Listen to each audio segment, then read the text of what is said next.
Je pense que c'est le portrait d'une femme qui connaît pas de limites, qui est embarquée dans ce système de pensée que le Trumpisme américain a engagé et qui est dans une lutte comme si c'était une sorte de Jeanne d'Arc prête à sauver l'Amérique. Forcément, il y a un moment donné, elle commet un acte irréparable et elle tue quelqu'un qui est sans défense. Après, du fait qu'elle a un uniforme, qu'elle a prêté serment, elle se sent forte de ça, un peu comme Trump.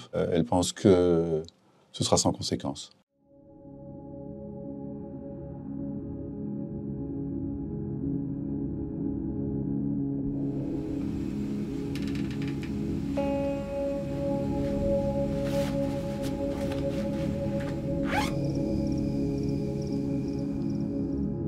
U.S. citizen? But I'm a nurse. I travel through here every day.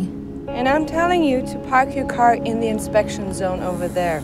J'écris tout le temps. J'ai des projets comme ça qui sont là. Et puis au moment où on vient d'en terminer un, on a juste envie de faire quelque chose de tout neuf. Et donc j'avais envie tout d'un coup de faire un western avec un shérif. Et j'ai commencé par chercher les Indiens. Et alors je tombe sur les Tohono O'odham, dont le territoire est à cheval, 50% du territoire au sud, au Mexique, et 50% au nord, en Arizona. Et tout ce que ça comporte comme complications pour ces gens qui sont là depuis des millénaires et qui ont vu s'ériger une barrière devant chez eux, qu'ils nient en réalité. La deuxième chose qui me paraissait vraiment super importante, j'avais fait 2 films sur le personnage de la victime, celui qui subit le bourreau. Je voulais explorer ce personnage noir. Je voulais savoir qui il était, comment il agit, comment il réfléchit. Je voulais pas le faire dans un lieu, dans un espace chaotique de guerre où tout est permis, où il n'y a plus de règles. Je voulais qu'au contraire, ce soit par la règle que ça existe. She clearly decided that those 2 migrants didn't deserve any help. That's hate. That's your opinion. That's not a fact. J'ai pensé à Vicky à peu près tout de suite. J'ai eu le bonheur de voir Phantom Thread. Et j'avais été vraiment ébloui. Et il y a quelque chose qui m'était apparu vraiment extraordinaire, c'est cette façon dont elle a de rougir à l'écran. C'est un peu court hein, quand je dis ça comme ça, mais je trouvais ça d'une richesse extraordinaire. Mike Wilson, que j'ai rencontré grâce à une réalisatrice belge qui s'appelle Caroline Dont.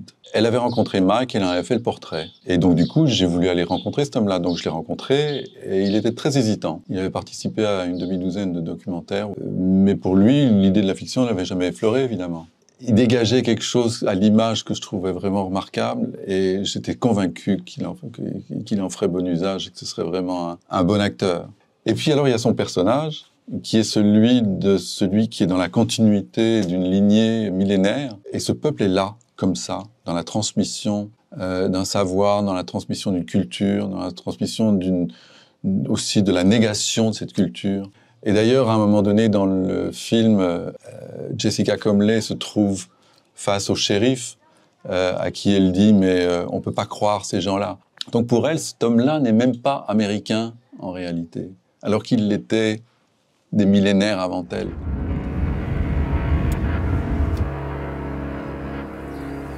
I'm here to defend my country, and I'm proud. And you've got no balls.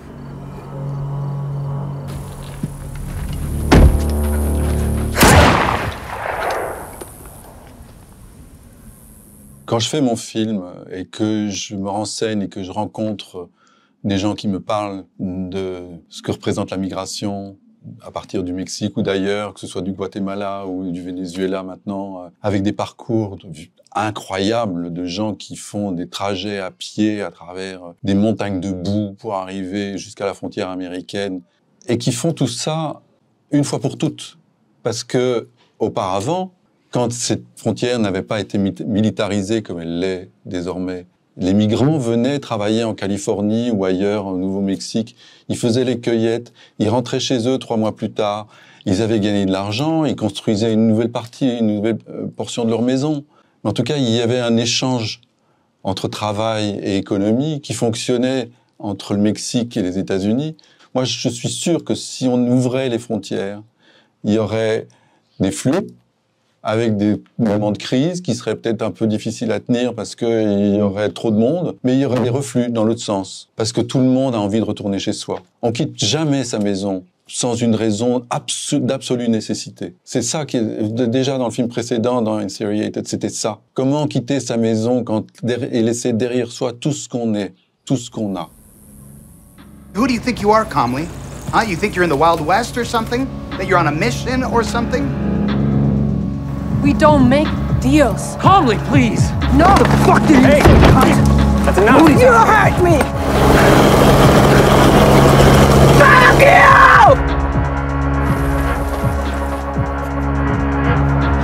Make sure you stay well away from my sector. I don't want to have to clean up after you. So now you care about that scum?